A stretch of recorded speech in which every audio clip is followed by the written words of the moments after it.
Madam, we need more light too.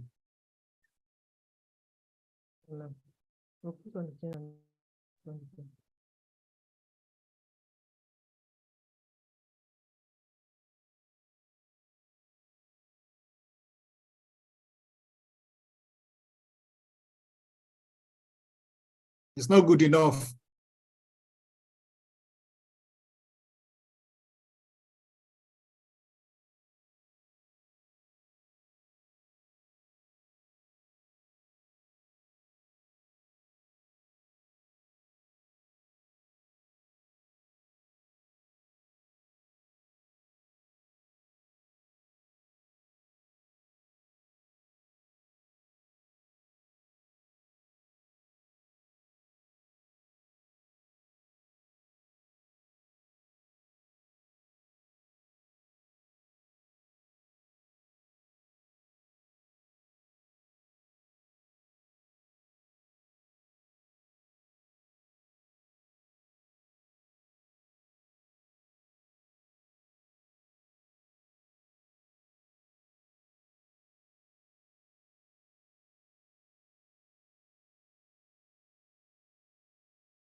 No, but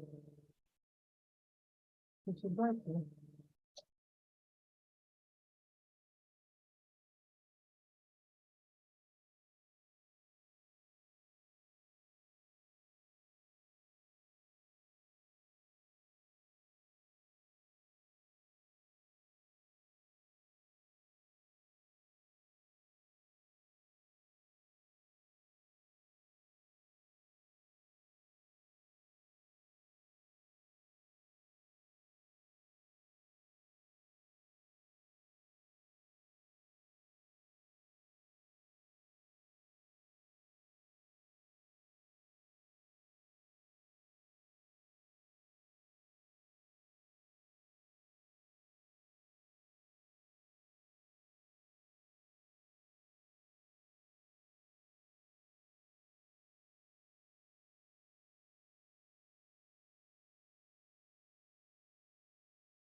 We are not hearing, no. We are not hearing you.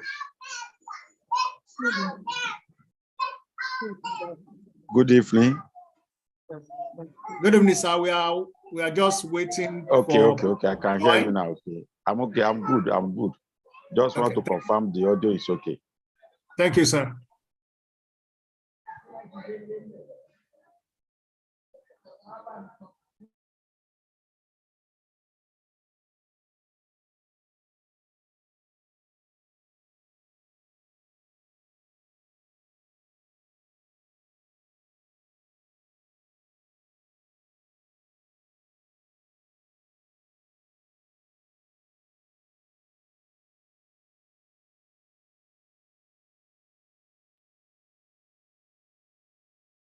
Good evening, ladies and gentlemen. For those who are joining us via the YouTube page, we'll start in the next few minutes. Just want to allow some other professionals to join while we're waiting.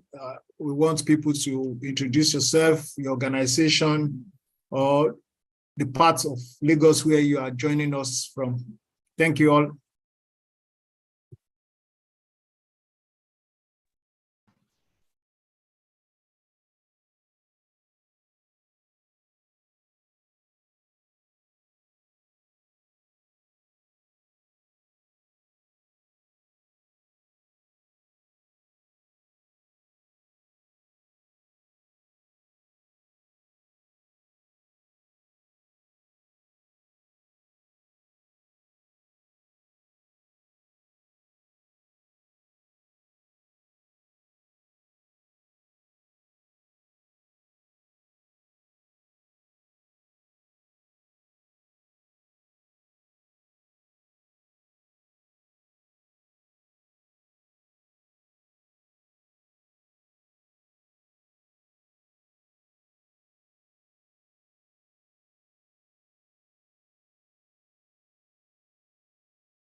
Good evening, ladies and gentlemen. Thank you for joining us. Welcome to our continuous environmental development program for professionals.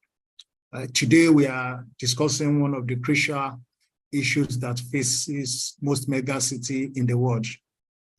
Like Lagos, like Mumbai, like New York, solid waste is one of the issues that city managers find difficult to curtail. In Lagos, over 13,000 metric tons of waste are generated annually, with the population growing over 22 million. We face the challenge of managing our waste. How do we manage solid waste in Lagos, where the size of the land is small and the people are growing? So it is difficult for city managers, for governments, even policymakers to find a lasting solution to the issue of solid waste. One of the main things and best approach by which solid waste can be managed is to separate from source. In the past 10 years, we've seen that the characterization of solid waste in Lagos State has changed. We now have most recyclables in our waste. Why can't we go this route? Try to separate our waste to reduce the number of waste going into the landfill site. Today, we are here to discuss and find lasting solution and probably make a way for policy formulation into why source separation should be the core principle of solid waste management in Lagos State. Thank you for joining us. My name is Lasisi Adedoyin. You are welcome.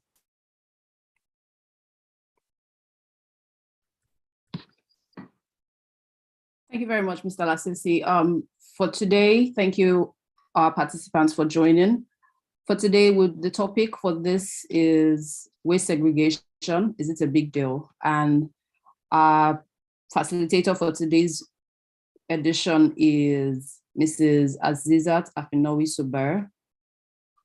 I'll quickly read her citation. She is a proud indigene of Lagos State, who is also a graduate of Lagos State University with a BSc in chemistry and a master's degree in public health. Alongside this, she has also earned trainings and certification in the field of climate change. Mrs. Afinowi-Suber is director with the Lagos State Ministry of Environment and Water Resources. As the head of the climate change unit in the ministry, she has been part of many studies and research projects, especially the coordinating team that delivered the Lagos State Climate Risk Assessment and Lagos State Informal Settlement Energy Survey. You're welcome, Mrs. Afinowi-Suber. Thank you, ma'am. You can go ahead and share your screen. Thank you. Good evening, everyone. Thanks for having me. Just screen share.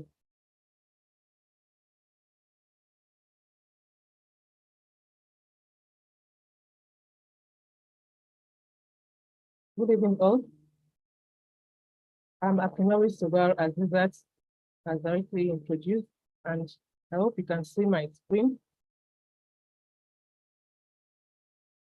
So yeah, we can see your screen, but we'll prefer put it in the full mode, please. Okay.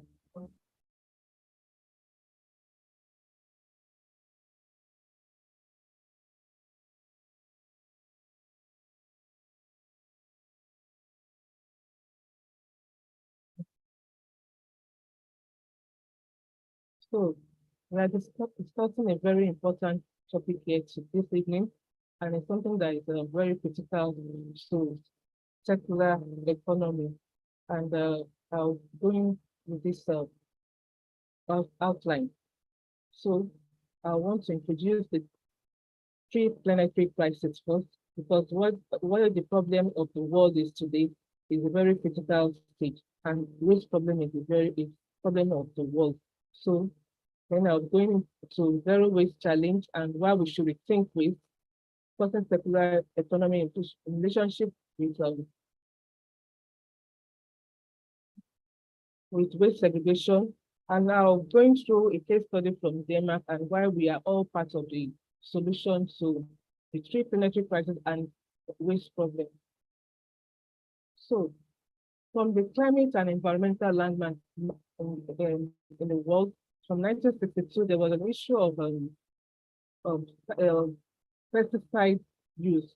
So led to the silent spring then, So the global issues on the environment have started a very long time ago from different publications and discussions in the area of solving the problem of the world. The 1972 Stockholm Convention and the limit to growth issue. The Brundtland report of 1987 that discussed why we should change our consumption pattern on environmental sustainability. On this, everybody needed to, global leaders needed to stick to know why we have to change our discourse. The Montreal Protocol of ozone depleting substances was also discussed. The Rio Convention, there are so many conventions that Nigeria is also signatory to. The conventions on 19th edition framework convention on climate change, convention on biodiversity, and to combat desertification. The cradle-to-cradle approach, circular economy, and the SDG goals. Also, the Paris Agreement that discussed the issue of the climate change and why we have to bring down emission to less than 1.5 degrees. If you see the problem of the world, it's also from so many issues. The issue of COVID came, the recession, the issue of climate change, and the issue of biodiversity collapse. They are all major issues threatening the world in the field. It's clear that the world is in a crisis situation. That is where I'm coming in from. Here is talking about the triple planetary crisis. What is possible? From the issue of climate change, you can see from extreme weather events is all over the place. Even from the advanced countries, there is a lot of flooding, a lot of warming in the environment. You can see this is affecting everybody. The biodiversity and ecosystem loss is another major issue that is affecting the globe because of what we are doing to it. Then the problem of pollution and waste, pollution from the air, from the water, from the land, pollution of waste. So what is this telling us about all our activities as human beings causing the problem of the world? IPCC, the Intergovernmental Panel on Climate Change, the sixth assessment rightly said that human activities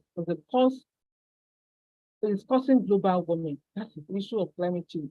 So as the world population is increasing over the years, emission levels is increasing from all our activities, from our consumption patterns, from the way we transport, from our development part, everything we do is having effect on the environment and is increasing emission. From this report is saying that from 1960 to 2022, the population of the world is increasing and also emission from the fossil fuel because we are developing also increase. The Intergovernmental Panel on Biodiversity and Ecosystem Services is also looking to the same thing, looking to why the ecosystem, where we are losing so much, there's so much decline in nature, in the ecosystem. It's saying that 47% of the average natural ecosystem is being depleted, it's declining. 25% of species are going into extinction. Ecological communities are also being affected. 82% of our biomass is also being affected. So all this have impact on indirect and direct causes. So from our water, from land use, everything is being affected. So there are indirect and direct drivers to this. So this is something, if you now look at it from the waste perspective, because I've talked about three things that are affecting the planet: the problem of waste and pollution, the biodiversity collapse, and the issue of climate change.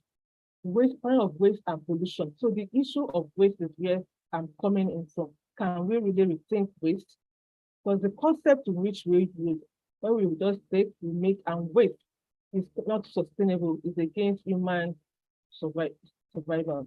So the rate of which the ecology is now exceeding the biodiversity of what produce resources we consume is not, it's generating so much problem with the prevailing technology and practices. So there's need for us to transform our perspective. We can now ensure waste as a design flaw, creating the opportunity to avoid the creation of waste and pollution in the first place. If we look at this World Bank report, it's saying that the sub-Saharan Africa and most of the East and Pacific Africa are the ones that are most going to have increase in waste generation from this projection from 2016 to 2050.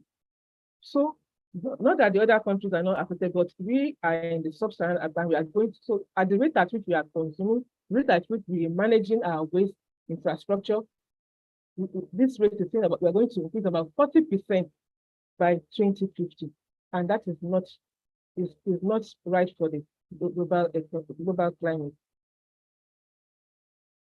If you look at it again, waste management is there a comparative advantage for waste management?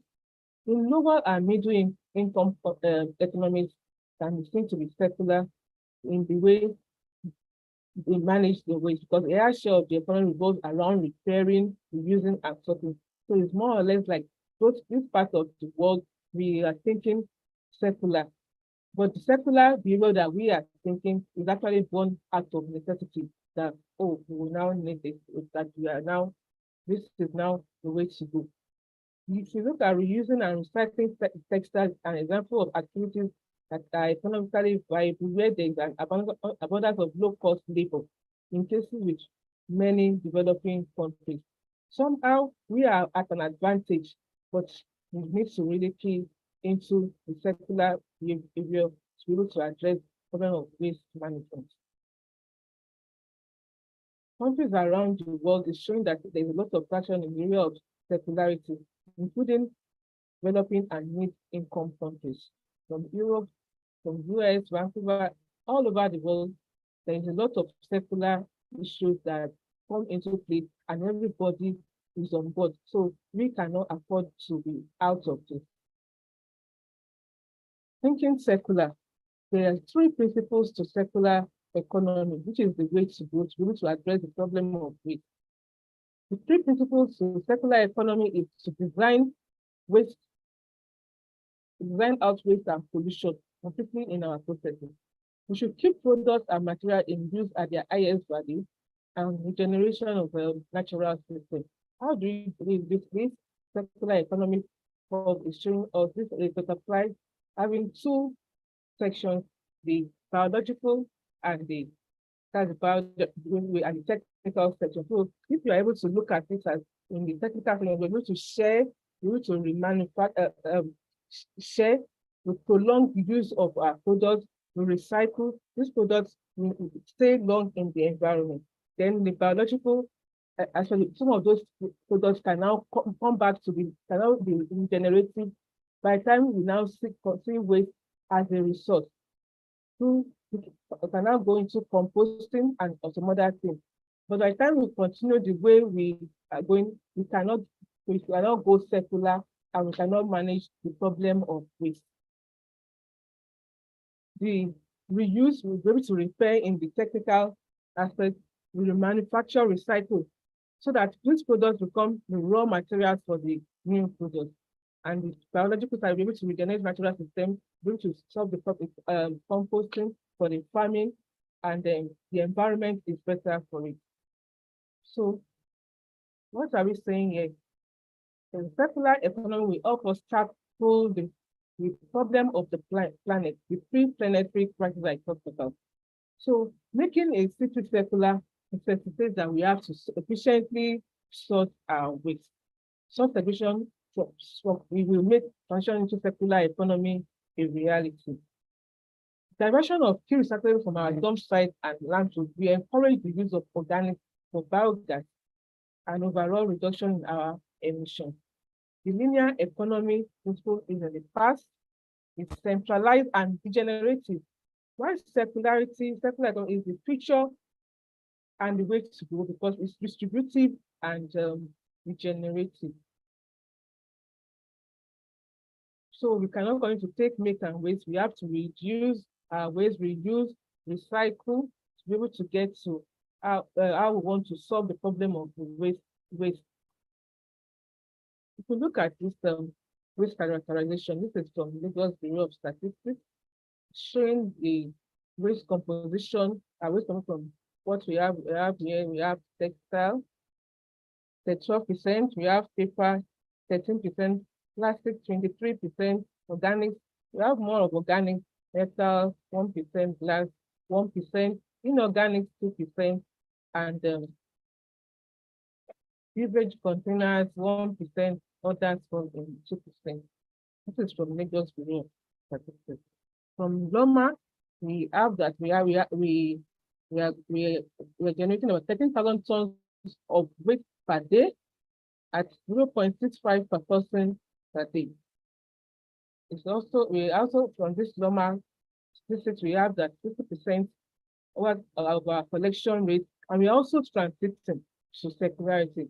We are just about 10% done with estimated segregation at source. So, can we actually see waste in another light? If you look at waste taxation of waste, if it's done in different categories at the household level, it will be more meaningful, where it's closer to us. But when you're able to sort from home or from offices, it makes it easier for collection, for reuse, and for recycling. So the different categories of waste, the wet waste, the dry waste. So if we're able to identify what kind of waste we are generating, we know how best to manage and how best to sort this kind of waste. The dry waste, the non-recyclable are so in the dump site now. So if those are now seen as a resource and we are able to divert them from dump site, there's a lot of pressure in the dump site, a lot of pressure to manage dump site, manage waste. So we have to be part of this waste sorting from home, from our offices, from our spaces. So it's something we should see like we are solving a problem of the world if we are able to do something. The challenges with waste management is so much. In each population of the state, we don't have land, and we are growing. People are influx of people into the state on daily basis. It's alarming. If our consumption pattern is there, our cultural values, because everybody wants to own our own things. We want to continue to buy, and our environmental awareness is also another issue. So you're surprised that someone that is educated just take out waste from their homes and just throw it outside. Somebody will just get a bag of it and throw it. Really very, very fast. There are policies to drive those changes are also challenges, which cause some waste management is a serious challenge. The burden on landfill, burden on the public health issues arising from waste management, energy consumption from transporting waste from one place to the other, disposal cost. And we should look at it from the perspective of changing the new industrial development of waste. Those are issues to think about. In this new model that I'm talking about, the issue has to address the issue of shelter, issue of food, issue of waste, issue of mobility. They are all interrelated. Even in Nigeria, 7% of all our imported e-waste is functional. But look at the computer village, people are reusing and manufacturing reusing the phones, from the phones, laptops and everything. It's like those things so need to be reused. People focus in that area. In India, e-waste is they use the extended producer responsibility system to require compensate charges for collection and repair of e-waste. So it's still something that is waste, it's still becoming a resource that people continue to use. The issue of housing, they are all issues that are the new industrial development model, where everything interrelates, everything works together to make the city or the world secular. So going to the case study from Denmark, like what I've been discussing, the global challenge is a serious challenge that is caused from our activities. So all these things are interrelated. The way they manage their urban space is key to addressing the problem of waste. But when you have a sustainable urban drainage system, the problem of waste is being controlled. There's the issue of urban watershed management that they take very, very seriously. The party's climate smart agrees to ensure that the urban areas even are rooftop farming. They have places where you can farm, you can plant anywhere. You can use waste as plant as to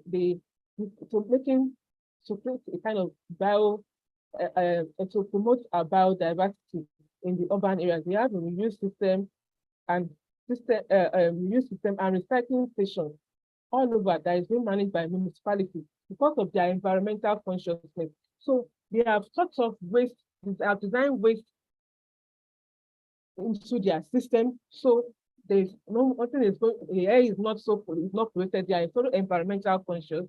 So we should they manage their wastewater effectively. They use the biogas use waste to generate biogas. There's a lot of eco communities around that make sure that the issue of ecosystem extinction is being managed to a very large extent. All these things are interrelated, and that's the way to solve the problem that we're talking about. So, with the aspect of Denmark resource, their environmental resource management plan is what I want to showcase here. What they do there is that they also have a problem of waste. Waste is a problem everywhere. So they have an ambitious project of achieving carbon neutrality by 2025. So their resource and waste management plan is to make the citizens resource aware that from waste you can get the resource. So that ensures that waste is segregated effectively to avoid those recycling, especially plastic, from getting to the landfill through efficient waste sorting. While the bio waste is now used as biogas, the biogas is used to run their vehicles, their public vehicles, is used to generate energy and to provide district heating. From the plan, we were able to reduce waste from 27% in 2010 to increase from 27% to 45% in 2018. From 2010 to that 8 years interval, there was an increase in the way they were able to manage waste. So they placed sorting stations everywhere. So there are issues of where the people are feeding into it because they are so environmentally conscious. Then that plan is also having the creation of new 750 waste sorting stations to be placed throughout the city by 2024. 500 already existed. So this plan is to make citizens to be resource aware and see waste as a result. Their waste is seen as the recognized waste. Everybody recognizes it. They even use their language and to show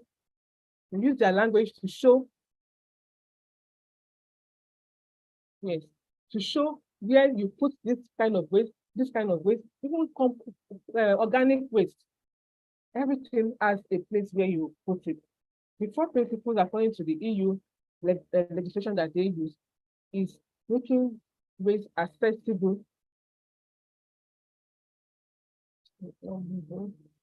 making it close to one's home, where you are going to put it, be close to one's home as possible, easy and logical, clear for everyone to understand. Growth, waste as a resource to promote growth and innovation. By the time we see waste as a result, it's going to bring a lot of new investment in the private sector for people to key into waste education and waste management issues.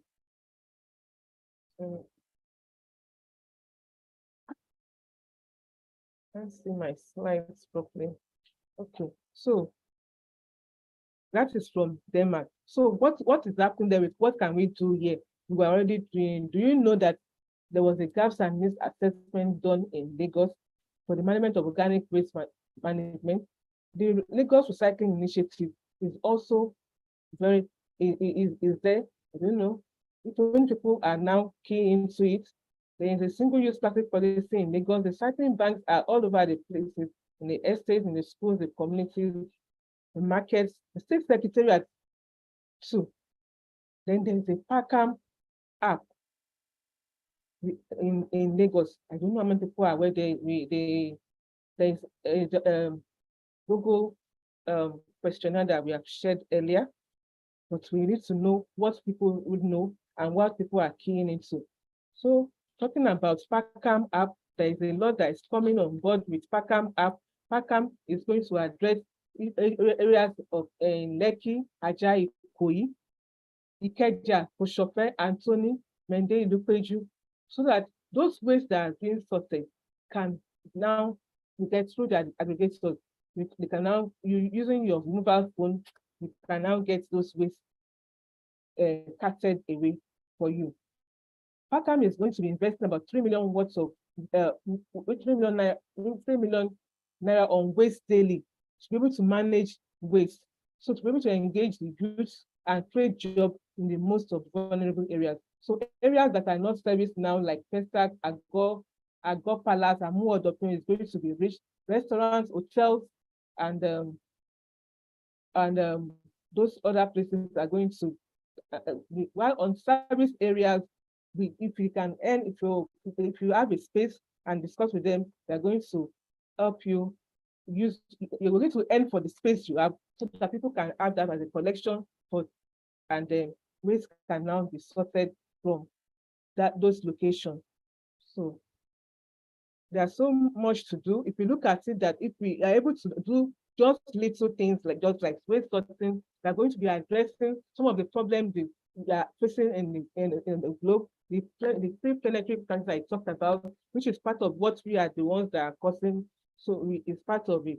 So why are we part of it? So I think we all need to be environmentally conscious. We should be intentional about our consumption. We should embrace the policies of the reduce. When we reduce waste, reuse, recycle. Should share more. We should upcycle. Should adopt new thinking and innovation. We should look at the SDG goals and see we should need to key into it. Little things matter. We just need to key into it and be part of the solution. These are waste streams from, okay, what are we sorting now? What am I generating? If it's just paper, you can, this is from the office. Let us know that this is paper. You key into the PACAM app just from your mobile phone, key into it, then everybody now comes together, like this is where will be the collection point for this area. Then from that phone, they come for the waste. So it's a win-win situation for everyone. The environment that you live, how you manage your waste, your food waste around, you should ensure that food waste become your, if you have to eat organic, it's something you can use to take care of the environment, able to promote biodiversity, promote different lives around you, because we cannot continue to live like it's just us. It's a symbiotic relationship.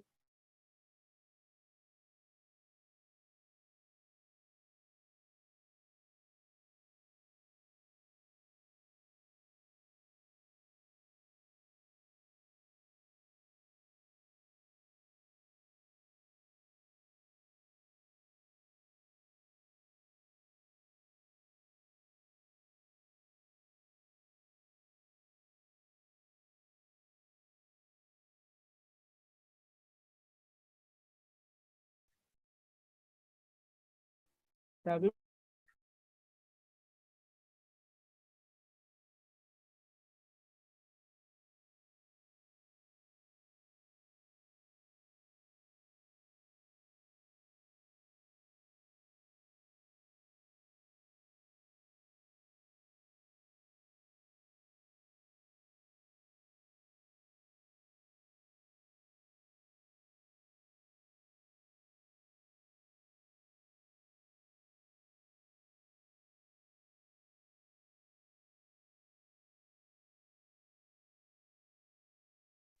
You're muted, Ma.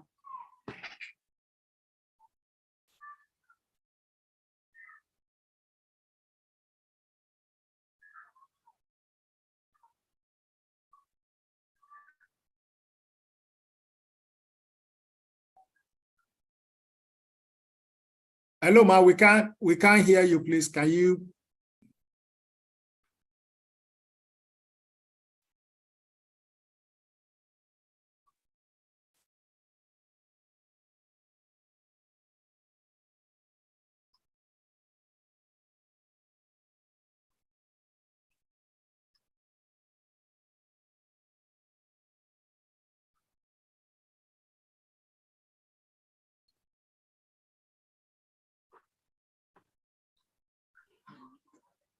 Please tell her to unmute herself.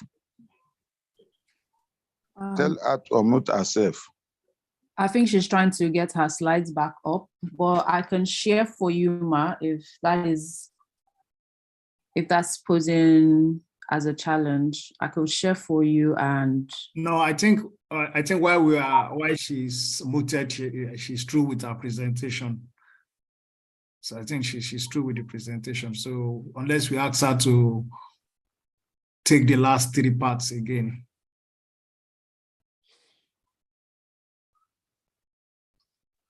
Please, let's request for that. Please, let's request for that. Thank you, sir.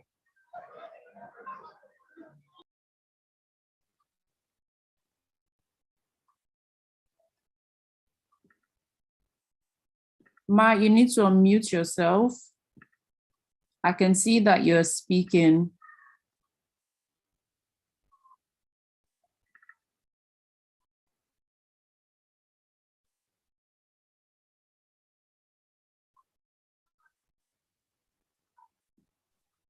Thank you. Let's give us some minutes. You do that. Then we should communicate her through the back end, No, because she's not likely to be hearing us. No, I've done that already, sir.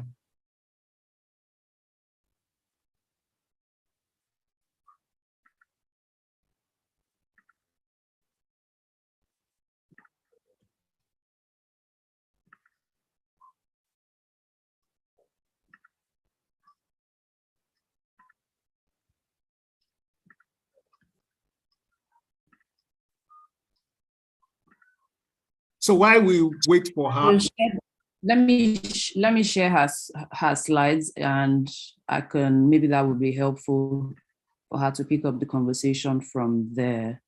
So I'm just sharing your slides, Ma. I'm back. Okay, should I stop share? Okay, I'm back. Okay. Should I stop sharing my screen so that you can share, or? I'll share from here. Okay. I'm sorry about that.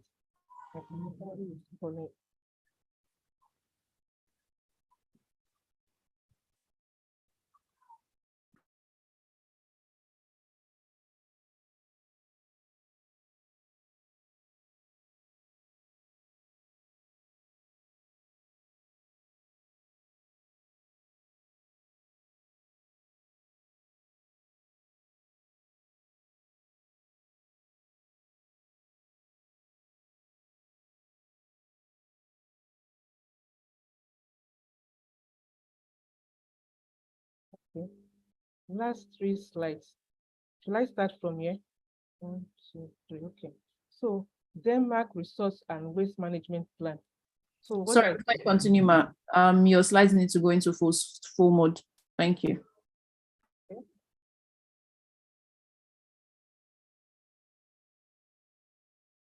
Okay.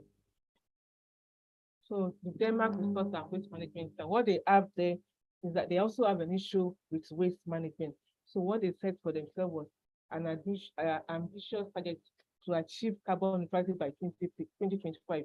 So this resource and waste management plan is from 2019 to 2024, and we're able to increase waste segregation from 27% in 2010 to 40% in 2018. That is 8 years. In 8 years, so the waste segregation was able to avoid recycling from the dump site, from the landfill to some form of through efficient waste sorting. While we now use their bio waste for biogas. Biogas is used to power their vehicles, used for district heating and for energy use.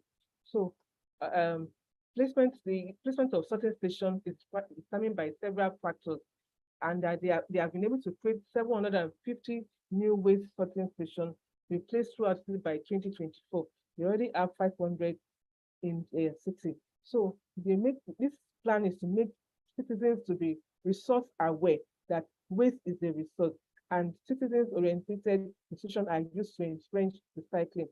Where you are, you'll be able to see this kind of waste, this is what you should do to this kind of waste, this is where you should put it. So what are the first principles that they use based on the EU legislation? That waste must be accessible. Accessibility, that is something where you are doing the waste must be as close to you as possible, as close to where you live, as your offices, your space should be easy and logical for everybody to see that this waste, this identifying waste is very important. Then seeing it as growth, waste as a result to promote growth and innovation. Then the recognizability that waste must be identical regardless of points of generation. So what I now ask for Lagos, do we know that we have some things that are also happening in Lagos, that the gaps and needs assessment that was done in the state for the management of organic waste, part of the climate action implementation? Do we know the Lagos Recycling Initiative that started with the informal sector, with a lot of people in the space? There is a material recovery facility in the state. The presently now is compost plants in the state. There are so many things that are happening in the state that people are not really aware of. But the questionnaire that was sent would let us know what the outcome is.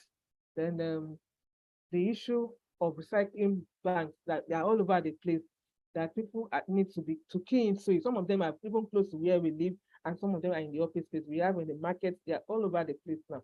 People are keying into it. Then I want to talk about the Packham app, which is now an innovative way to address problem of waste through our smartphone. Be able to key into it. So Packham, maybe because they've also been challenged, but now they are going into areas like Lekki, Aja, Ikoyi. People are going to be served. You key into it from your mobile phone, the collection point, be able to get your waste sorted. Ikeja, Koshope, Anthony, Maryland, Mende, Ilupeju, and Bagada part of Lagos are also going to be served by Packham app.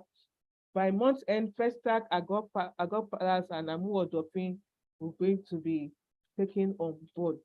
And Packham is going to spend so much in the area of waste, over 3 million and waste management, waste sorting for in the states, to be able to engage the youth and create jobs for most of the vulnerable communities. So everybody should really key into this. Just from our mobile phone, just log on to the Packham using your mobile phone. You are on, and then you can also reach out to them. So why are we part of the solution?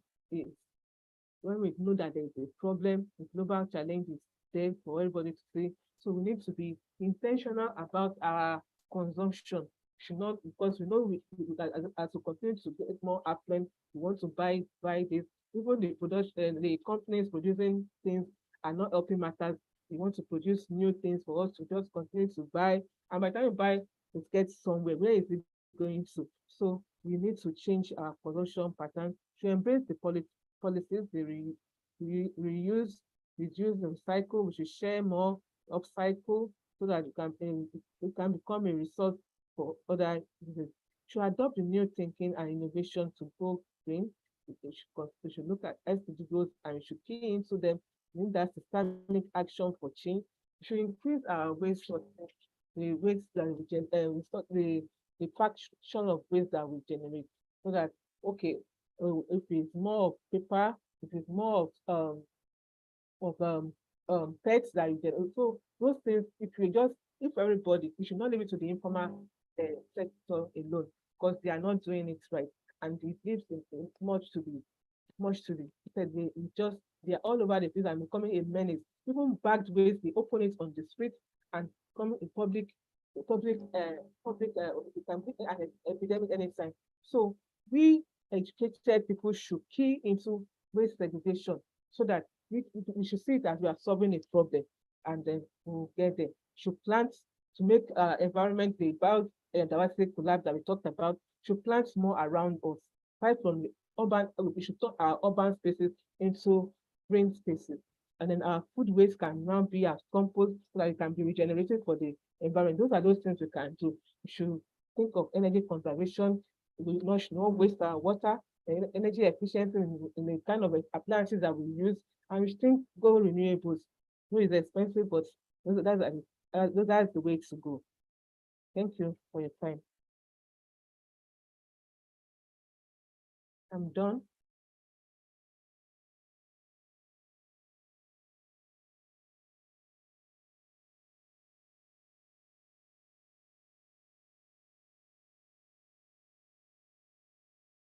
Are we together, please?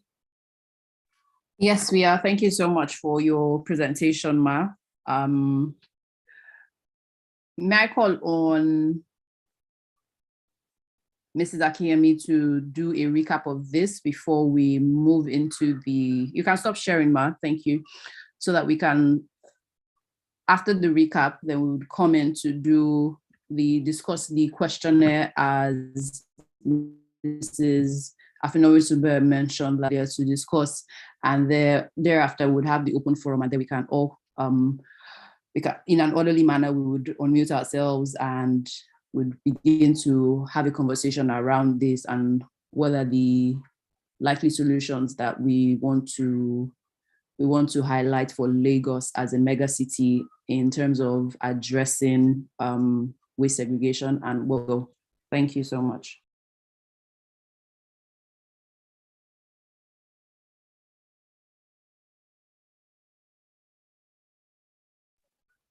You have no audio, Mrs. Akemi.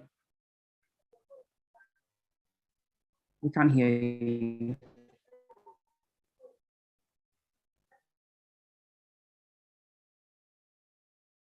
No.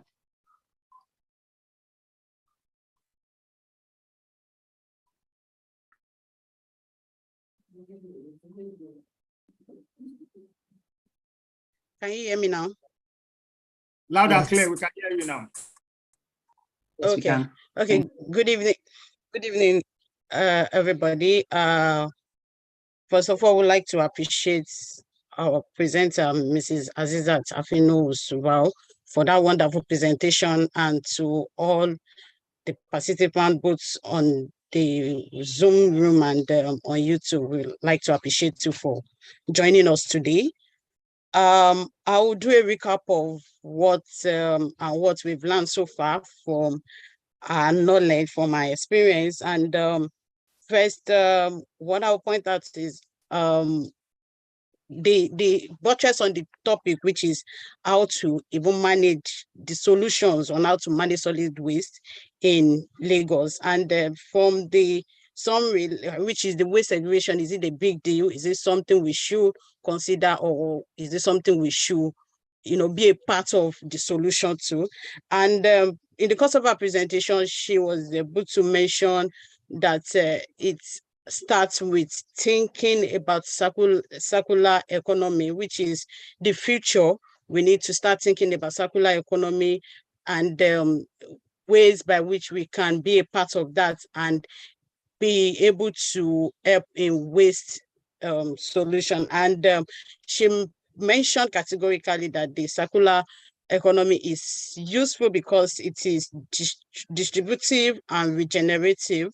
And she brushes more on that, how we can benefit from that as a mega city or as in Nigeria as a whole.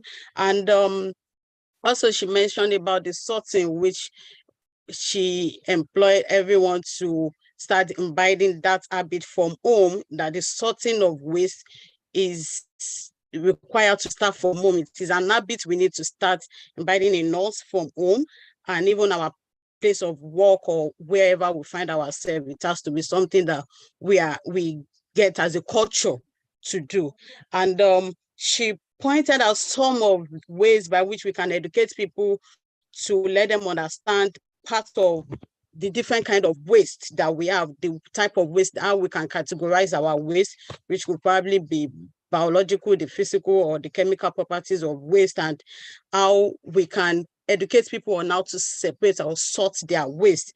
Being a professional, how we can also pass this message to people that are not professionals, but also involved in waste management. And she touched around some of the challenges we have, which will probably be the population, the consumption patterns that we have for individuals and the country as a whole.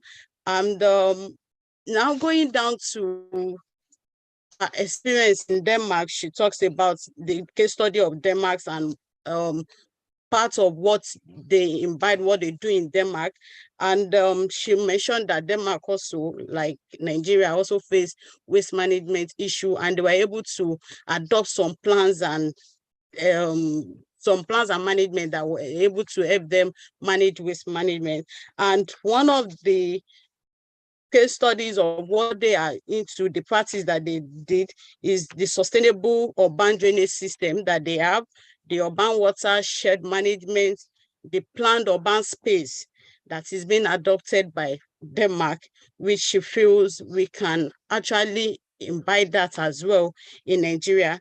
And also the climate smart, which is agricultural practices that they do, the reuse, which is the system and recycling system that they use in Denmark, and the organic dairy farming as well. Now, some of the plans that is existing in Denmark for waste management is the waste segregation, which avoid recycling from the land use. That is the sorting, which was mentioned initially, that has to be invited by everybody from home, from our smallest units, from where we are, whether from home, from office, open spaces where we find ourselves.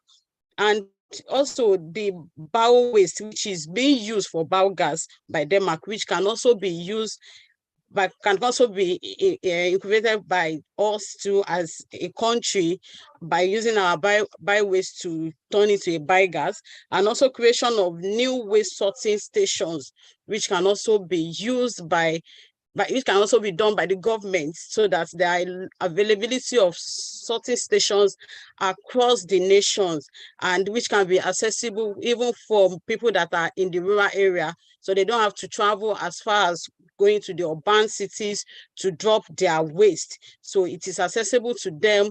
And she mentioned the education that they also adopt, which is educating their citizens even in their own language for them to understand. So coming to that in Nigeria, meaning we should be able to educate our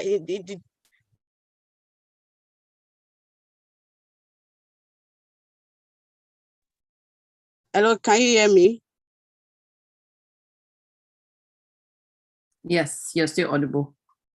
Okay, so we should be able to use our indigenous language to communicate with people on how to sort their waste and how to dispose their waste rightly. And she also mentioned some of the principles used based on the EU regulation, which is accessibility, easy and logical. Accessibility is also about waste sorting, and easy and logical, growth, recognizability, which is waste must be identified. We should be able to identify a solid waste. Is it a waste? Is it a e-waste, for people to understand the type of waste that they have and how to be able to dispose them. Then she finally mentioned some of the existing policies that currently exist in Lagos, and how we can also be a part of those policies so that we can achieve the goals of making sure our waste are well disposed. So one of them is that there is a gap in assessment done around for organic waste in Lagos. There is an existing gap and need assessment done in Lagos for waste management. There is recycling initiative currently in Lagos, and there is a single-use policy, and also there is recycling banks in governments, estates, schools, communities, marketplaces, and state secretariats. And also there is Pakam app in existence, which mentioned that as an individual office, we can probably of our waste, which is cartons or papers, we can download the Pakam app and use that to say, okay, we have this particular waste available at this location for collection. So the use of Pakam app can also be used individually to help in solving waste issue. And Finally, she mentioned the solutions that how we can be a part of that particular solution individually and as a citizen. So she mentioned we have to be intentional about our consumption. We also have to embrace the policies, which is the 3 R's. We also have to adopt new thinkings, innovations, increase our waste stream segregation, which is sorting as well, and also making sure that the collection waste collection stations are available, are accessible. Then we should be wide on purpose. We should also embrace urban spacing with green planting, and we should also embrace energy conservation and energy efficiency and renewables. Thank you.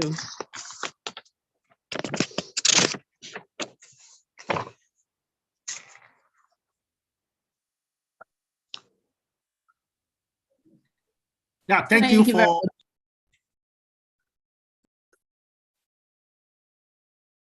Go ahead. Okay, thank you very much, Mr. Akiyomi, for that summary. Well captured, and I hope that it was useful for those who were just joining the conversation. You have the floor, sir.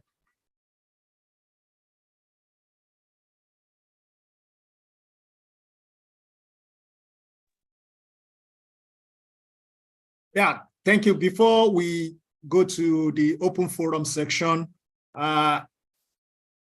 let's just discuss about the survey. Before, in the past 2 weeks, we've deployed the questionnaire to fill Lagosians' pulse on the need to segregate waste, and the result is something that's, Nigerians, when it comes to education, when it comes to survey, people feel back. Most of the respondents are from the highbrow area of Lekki Aziz, maybe because that's where most of my contacts are. So most of the respondents are from Lekki, and it shows that even people in Lekki area are already separating their waste. Few people from mainland areas are separating their waste based on those people that filled the survey.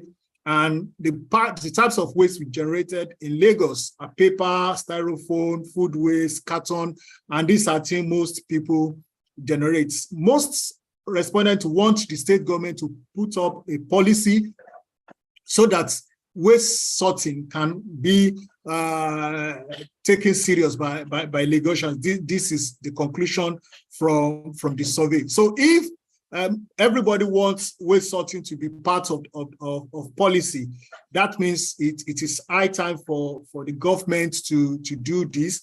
One of the recommendations that will come from this will also put it to Lagos State Bureau of Statistics when they are doing the household survey. We want to check the pulse of the general population in Lagos. What is their perception on waste segregation? And that's it. From the presentation and from the polls we've just seen, people want even enforcement, government to enforce.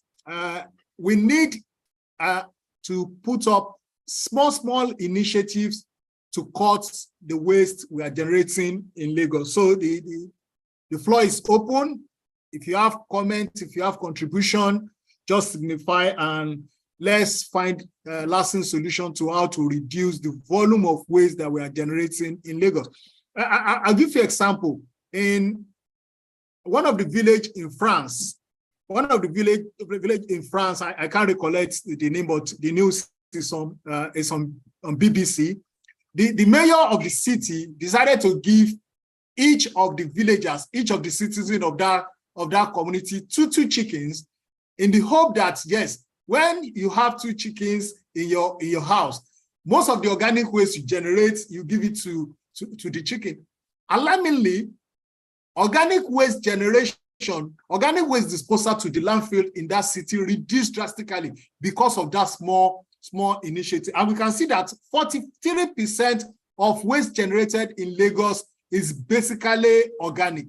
And if we have 43% of waste generated in Lagos organic, and we have a lot of fish farm, we have a lot of people having poultry in Lagos State, and they're saying poultry feeds are high, and we are getting a lot of organic waste from our homes. Why can't we divert most of this organic waste and use them for our fish farms and use them for our? So it is now left for Ministry of Agri, Ministry of Environment we don't need big fund to come up with solutions that will make our city work. Dr. Sanut, I recognize you. Thank you, sir.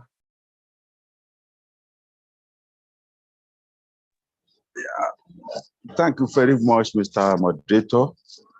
And let me start by appreciating the presenter for a job well done. Sincerely, she has tried much to review the activities, much as it goes in Lagos State.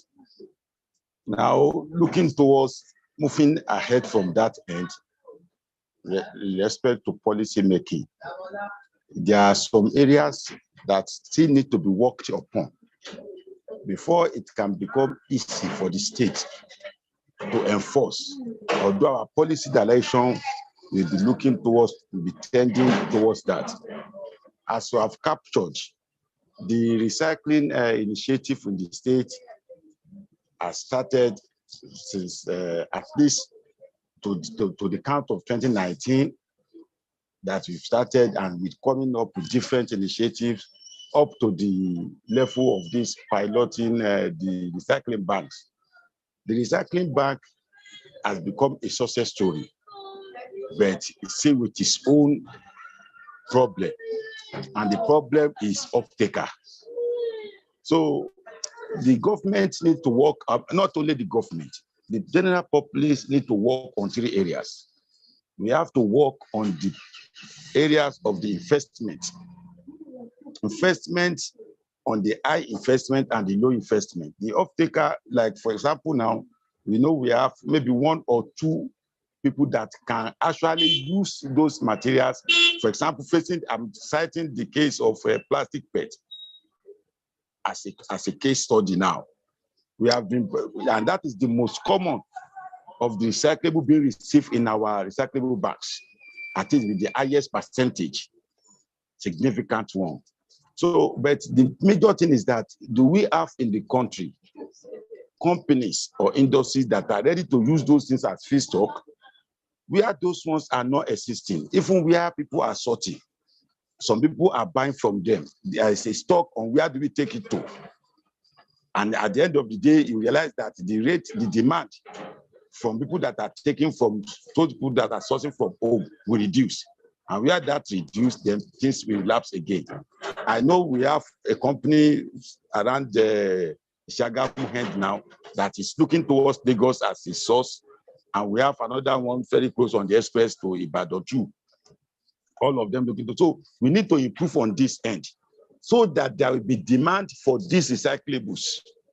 If there is demand for the recyclables, then what we are trying to look at as to proliferation of the recyclable banks will be very easy. I know even the PSP in Lagos at the point in time, they are ready to key to recycling initiative by saying they are ready to put in each ward of the state, in each electoral ward, at least 1 mini material recovery center. That is, if I am capturing this area as a PSP, I am ready to install a mini recycling center, such that even leaving those the highbrow of Lekki and all those areas, people that are in the less income area can easily take their thing there in exchange for money, because we are building a business case for this thing. They can easily take it there and exchange for money.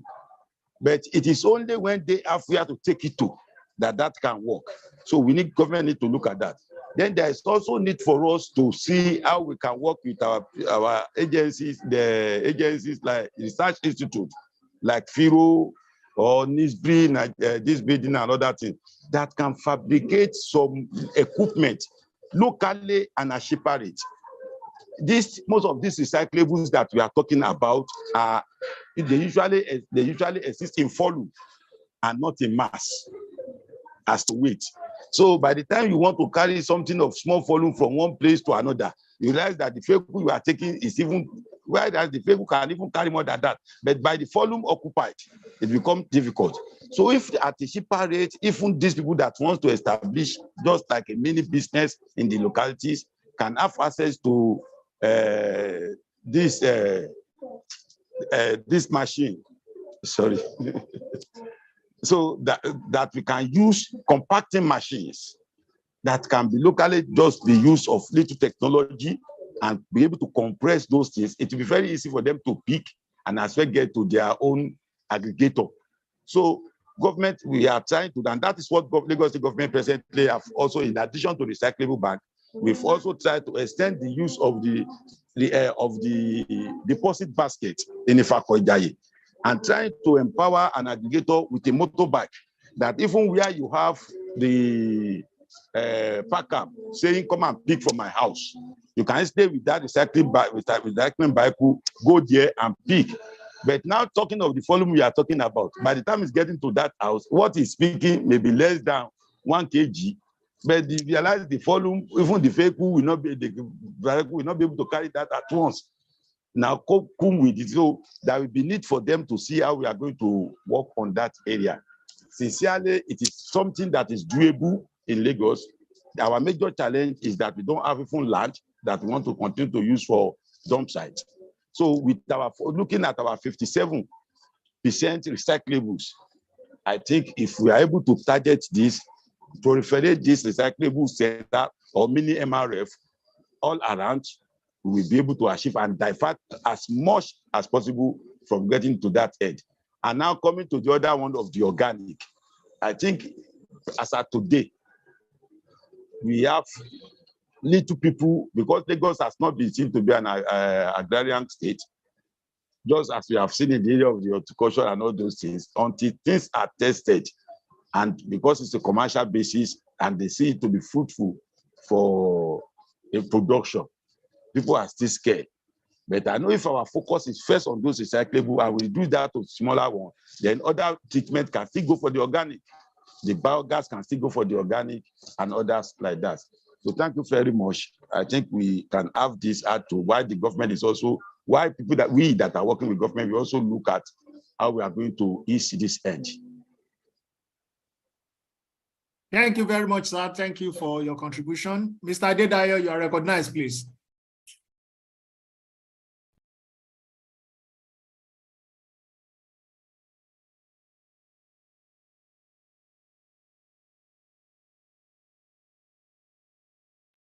Mr. Adedayo.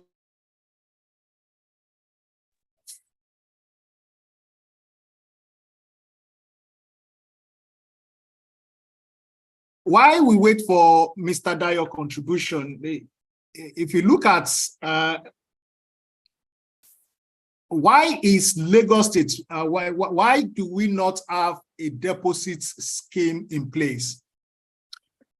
Because everybody wants to go into a plastic production, everybody wants to. So if we have a deposit scheme in place, while you are buying your plastic, there's already a price on that plastic. Unless you return it back, you won't get the price. So let's try and see if we could monetize. So while you are buying any product that is made of plastic, a percentage money is already on it.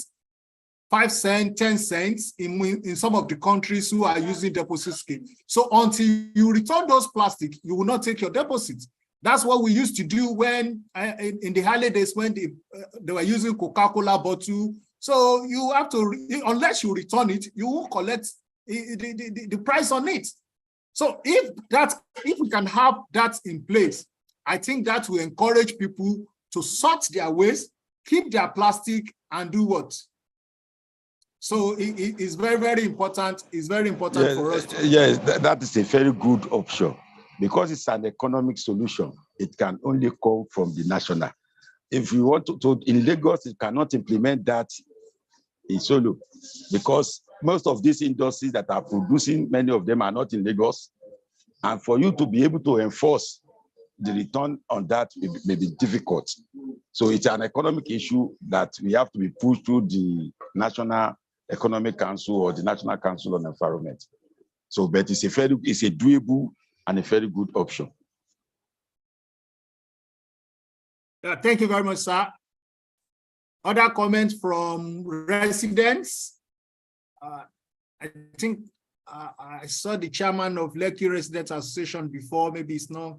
So let's see what are other contributions that citizens wants government to put in place to reduce the surge of waste in the states.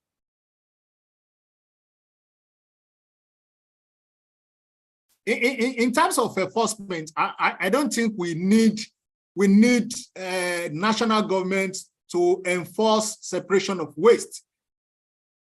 In Lagos has the highest number of tertiary institutions in the country. If only tertiary institutions are sorting their waste, if we make commercial premises, commercial center to sort their waste, any commercial premises, commercial center, if you don't sort your waste, you get fined. We don't have to, our policy, our actions don't have to be statewide. We can target sectors.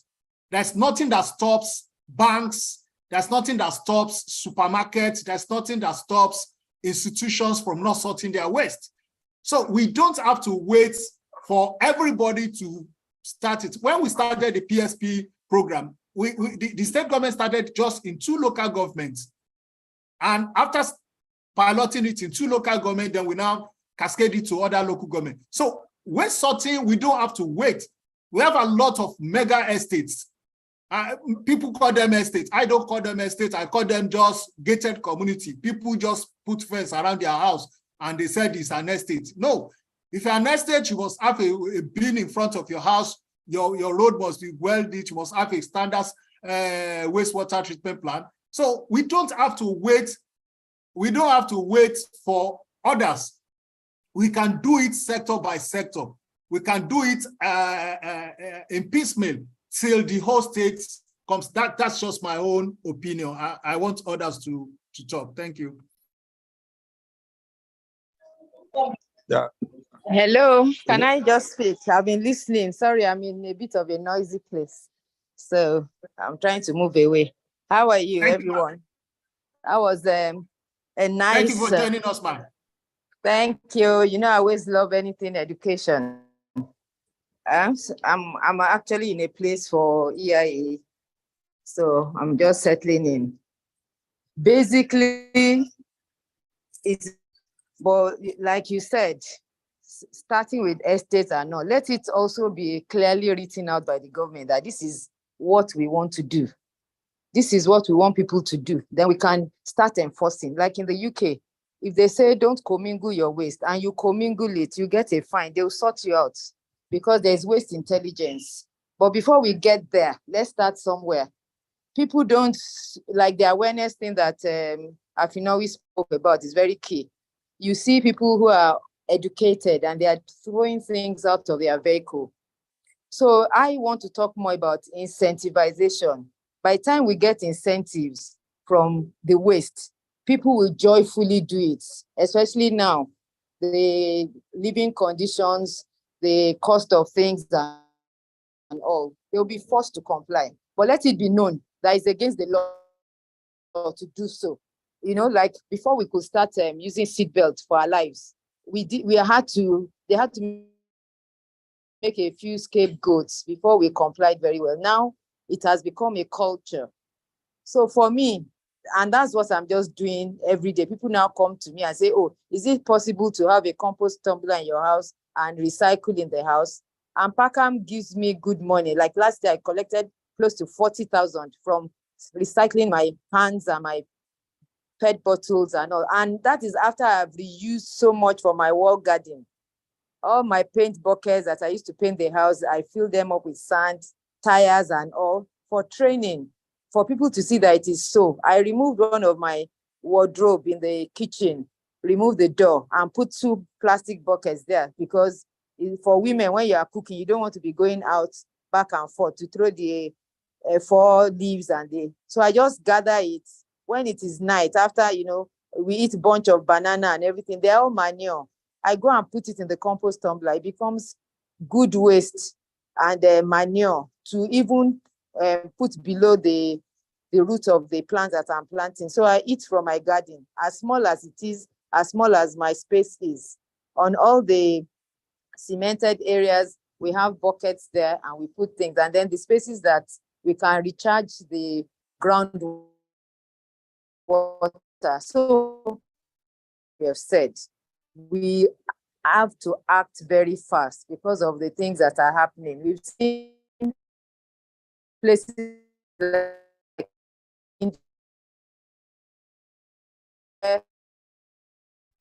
the flood just came and is rushing and carrying houses and vehicles. Why now is very. Then the issue of the past. I love the deposit scheme you spoke about.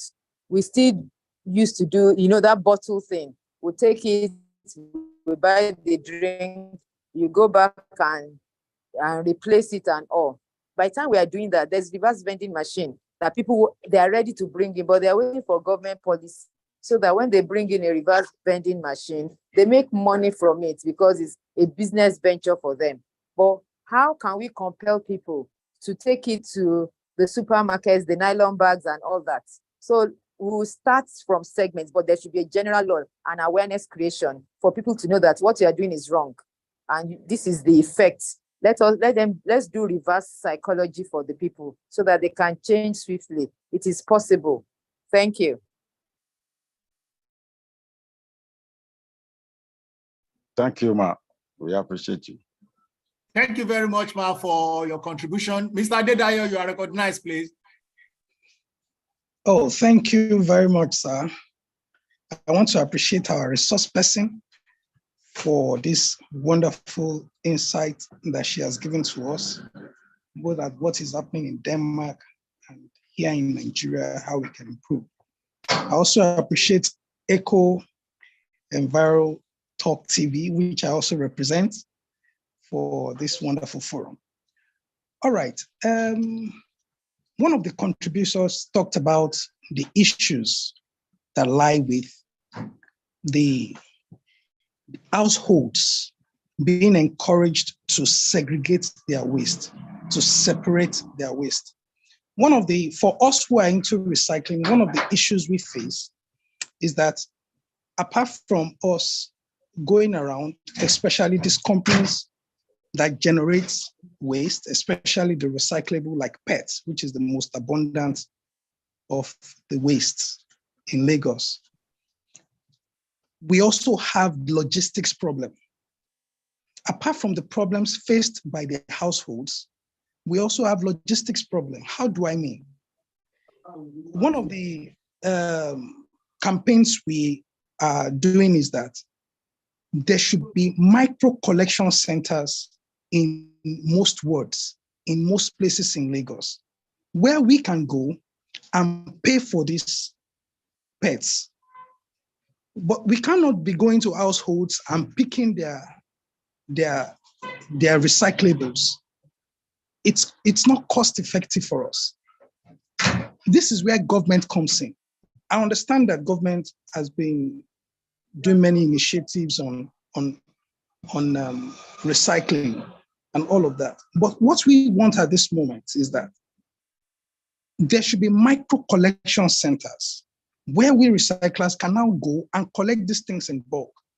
We have a small truck on the island. Our recycling center is at Abule Egba. We go around collecting pets. But at the end of the day, the fuel we consume to take maybe 150 kg of pets from the highland to Abule Egba, at the end of the day, it's a loss for us. It's a loss for us. So this is where government comes in. Then secondly, the awareness is not there. Apart from waste segregation, waste disposal itself is a big problem in Lagos. You see people on the bus, they eat banana, they just throw it out the window. They just throw it out the window. And you try to tell somebody, why not just put that banana in the car? When he parks in the evening, he will sweep his bus and he will dispose his waste properly. But they are not listening to you. They feel you are too low. So I know there was a time when Kai was very active in Lagos, very active. not against micro sellers on the road, but against indiscipline. Wherever you see pedestrian bridge, you don't cross the main road. You must go and take the pedestrian bridge. But today, most of the things we see, even when there's a pedestrian bridge, you see people still crossing the road because there's no enforcement. This is where the issue of enforcement comes in. People who throw things outside the window, private car owners, commuters who throw things out the window should be made to pay. And when the campaign is there, both on social media and on TV, there should be this awareness on both waste segregation and proper waste management. Thank you. Thank you, Mr. Dayo. Thank you for your contribution. Mr. Clarkson? My professor? Dr. Clarkson, you are on.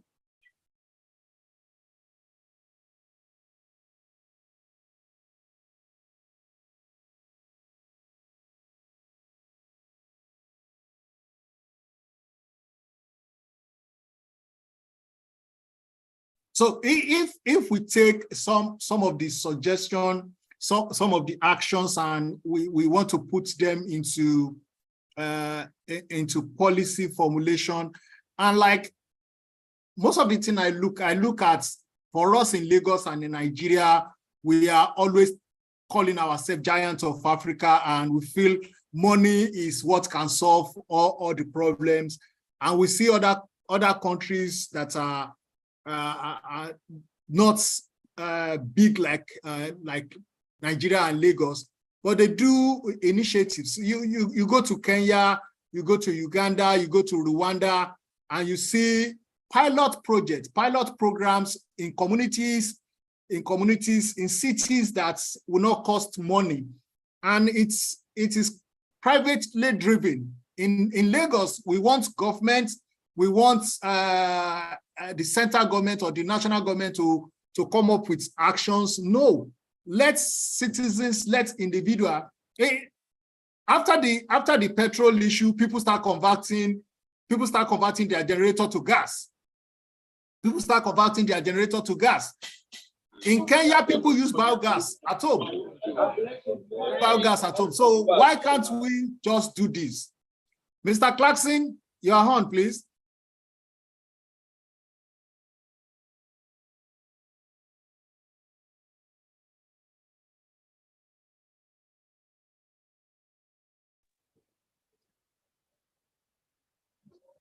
Okay, while we wait for Mr. Clarkson, any other?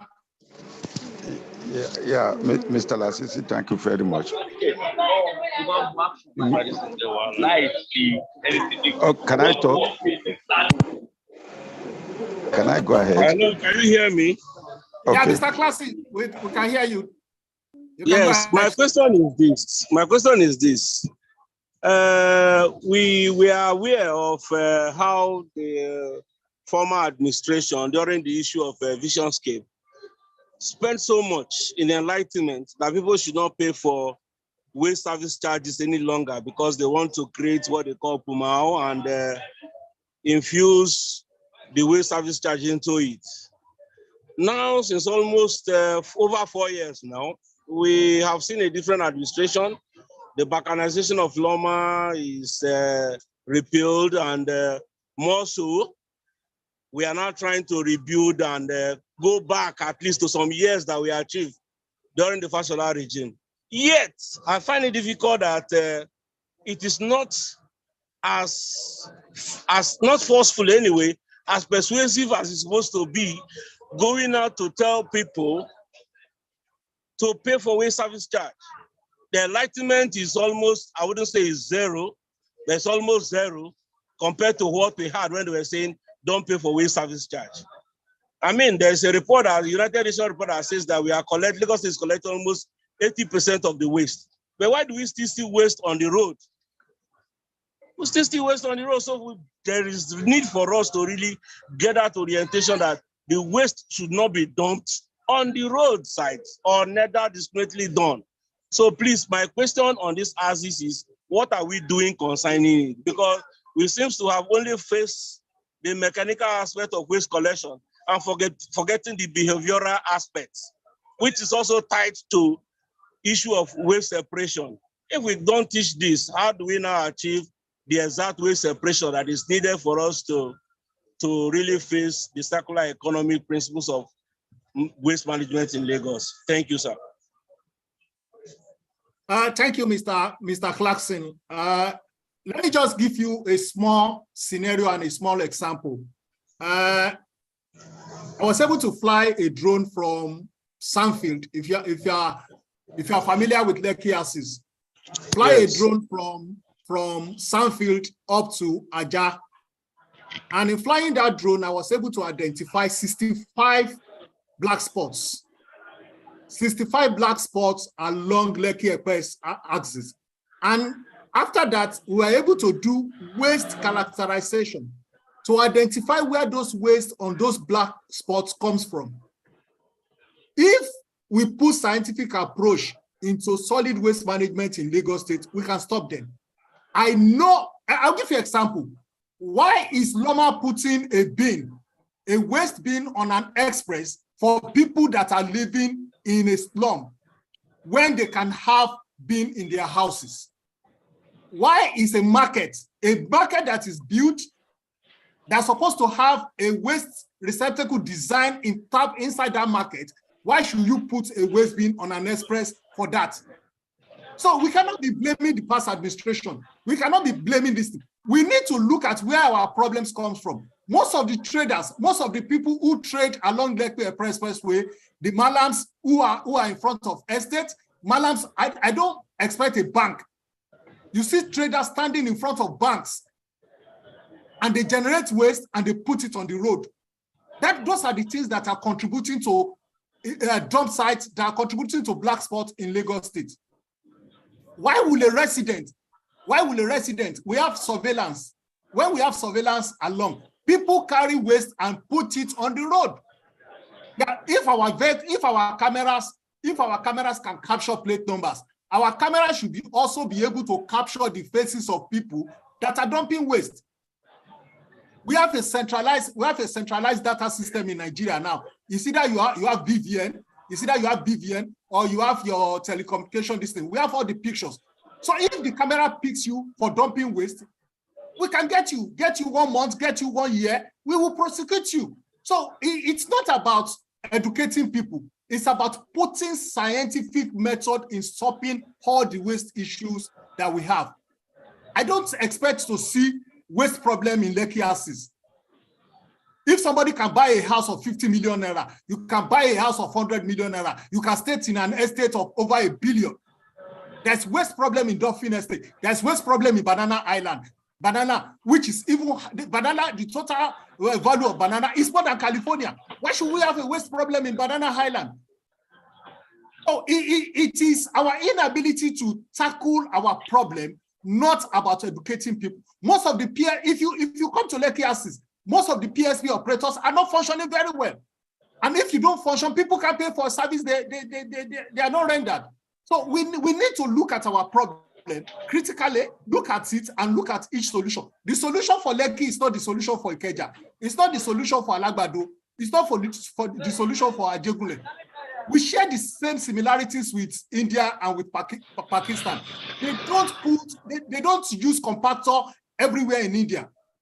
So we cannot expect compactor to work in Ajegunle. We cannot expect compactor to work in Alagbado. The terrain is not good for them.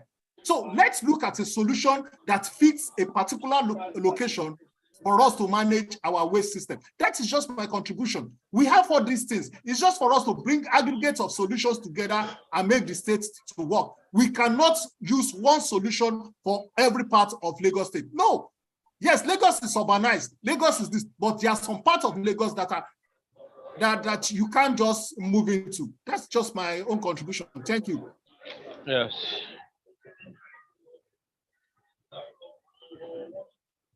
Yeah, you can speak. You are free, sir. I agree with you on that aspect, but just for clarification, I am not putting the blame on the past administration. That is the past. We are talking about the future and the present.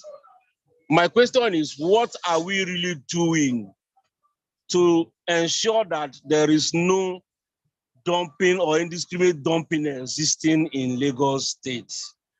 Are we really doing it the way we are supposed to do it? Sometimes I feel, I don't know how I get myself concerned, even in Loma, to the point that as a scientific officer, I could not even serve abatement notice when I see nuisances or when I get to a tournament that is not paying. And I learned they just left this thing to some few set of people who are not even in the scientific realm in the ministry to do that.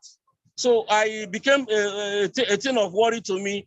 When I tried to ask that question, it's like, oh, look at this, let me not use the word that they use in describing me when I was trying to ensure that, look, we can serve notices and we can prosecute, just like the facilitator or the moderator mentioned. So that is my question. I'm not blaming the past administration. My question is, if the last administration spent so much or do so much to ensure that people should not pay for services because they want to tell people that it has been merged into Pumao, then we should also try and do the same. If it's enforcement that we need to do, let us do it. If it is engaging the citizens to win them over instead of doing enforcement that has to do with governmental instead of governance in waste management, let us do it. That is my concern, frankly speaking. I buy your ideas. Because I have a situation that I argued one time in a meeting where they were saying, expand the places of public bin. I said, expand the places of public. Why are you expanding places of public bin? Even when they bought 102 trucks or 103 trucks, it's a question again that was asked. Are we taking the job from the PSPs or are we not going to collect waste? If I have a tenement by my side who is not paying for waste service charge and I am paying, the next day he put his waste and they collect it somewhere, I will start thinking otherwise. Why is this man not paying for waste service charge? I am paying for waste service charge, yet his waste is being carted away day in, day out. So those are the things we really have to look into. Thank you, I submit. Thank you. Alaja, you are on. Thank you, Mr. Lasisi. Thank you, yes, ma'am, Dr. Sanu, Mr. Clarkson, and all the people that have spoken so far. I think the problem is a serious, this problem is a serious problem, and we have to look at it holistically, on every aspect. The issue of advocacy, we cannot take it out. Maybe we should use the environmental health officers. Their job is so much, and they are doing so little. They say they can't enforce. But even at the world level, at the local government level, there's a lot of advocacy that should be done, and enforcement at that level. People need to be aware that this waste they are generating it cannot continue to generate waste the way they are generating waste, because local governments just go there and collect money for shops. Everybody they need to have a source of income, their livelihood. Somebody will just go to the place, just start a business. A business that you're starting, how do you manage the waste from that business? They grant them access to get that business done. But the waste that is going to be generated from that is not being thought of. And it's a very serious issue in Lagos. So advocacy is very key. You need to continue to do advocacy and enforcement. If people know that this thing is wrong and they're going to prosecute for it, they will stop. Because even in the market, just like you said, the markets are supposed to have places where you're supposed to take care of the waste that has been generated in the market space. Why people in the market should pay for their waste? So why should the waste in the market should be taken to the roads? It's a serious issue. So advocacy is very important. Enforcement is also important to drive it. Then incentives to be able to help people that have been able to sort the waste, to be able to get this waste out of the way. Thank you. Yeah, thank you, Ma. One thing from what the former permanent secretary said is we need specific waste regulation in Lagos State. It's not about law, it's not about policy. We need waste regulation. So inside the waste regulation, that is where specifics will come into place. You cannot commingle your waste if you are in zone A or if you are in this, if you are in this. Apart from commingle, you need to register with a recycler So we need waste regulation that will tell us specific aspects of waste. If you have a family of 4, you need the following bins. These are things we want to see in the waste regulation. If you go to the EU waste directives, which covers most of the European Union countries, yes, there's an EU directives for European Union countries. But however, each specific countries have regulation guiding their waste. So some have communal depot where you just take your bulk waste there. So these are the types of things we need to have in the state. How do we sort our waste? What types of bins do we use? So we need a regulation that will target waste aspects. Even if an operator fails to do their work, we need regulation. That I see most of the waste, the people that work with the waste operators, they don't use gloves, they hang. There should be regulation guiding this aspect. Hepatitis is carried in the waste sector. So do they get vaccinated? Who is in charge? Who checks for all this? These are things we need to start seeing in our regulation to make waste management area in Lagos State robust. Thank you.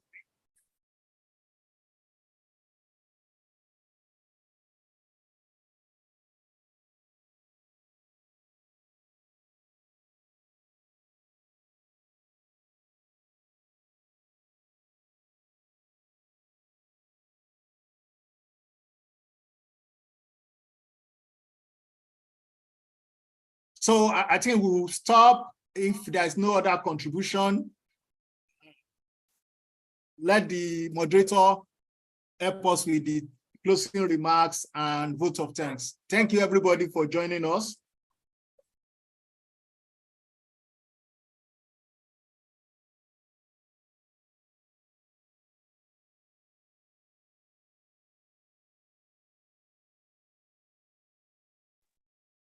On behalf of EcoEnviroTalk, I just want to say thank you to everyone who has joined this show. I hope it's been an enlightening experience for you. And we hope that moving forward, we'll be able to set a direction and set the tone for which Lagos can truly become circular.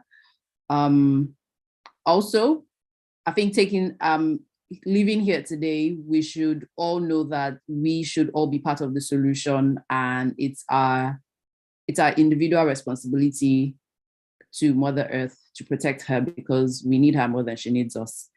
Thank you so much for joining. Have a good week ahead and enjoy the rest of your evening. Thank you. Bye from EcoEnviroTalk TV.